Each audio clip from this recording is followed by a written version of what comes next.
Good morning, South Rock. Welcome to another Incarnate Devo. Today is Matthew 1:18 through 25. So, yesterday we talked about Luke and Mary's faith, her faith in, hearing that she was going to have a child despite being a virgin and possibly being a teenager, as early as being a 14-year-old and as late as being an 18 to 19-year-old, and just having faith despite knowing that this could change everything, not only for her but for the world, and that this could really put her to shame and bring her down. Still saying, you know what, I'm a servant of the Lord, and I'll follow that. So that was yesterday, and today we're talking about the other person in the in this betrothed couple. We're talking about Joseph.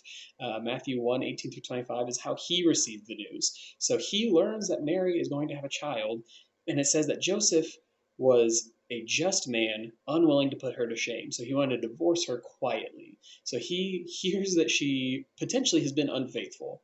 And so he says, you know what, instead of what he could have done, which is he could have had her put to death, he could have had her publicly shamed and kind of kicked out of the people. He could have done a lot of things, and he would have been justified in that according to the law. Instead, what he does is he goes, I'm going to just quietly step away because I want to be just and I don't want to shame her publicly.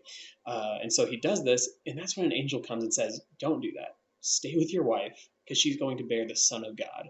And so he takes that to heart and believes it, and he stays by Mary's side. So, what I want us to consider today is who Joseph is. I mean, think about who this man is. Before he follows God, before he follows God in this vision and in this trust of who Mary is going to bear, the son that she's going to have, before that, he's still a man of justice. He's still unwilling to shame this teenage girl who potentially has cheated on him in public. We have been living through a year, right? This has been crazy.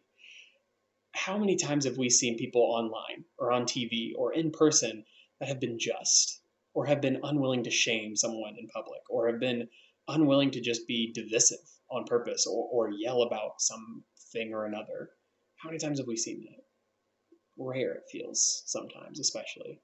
So how can the characteristics of who Joseph is as a person reflect in our own lives? How can we reflect these qualities of being a person of justice, being a person of graciousness, being a person that follows God and follows the words that he gives us? How can we emulate Joseph in this time of thinking of him as stepfather to Christ incarnate? So that's all I have. I hope you have a good rest of your day.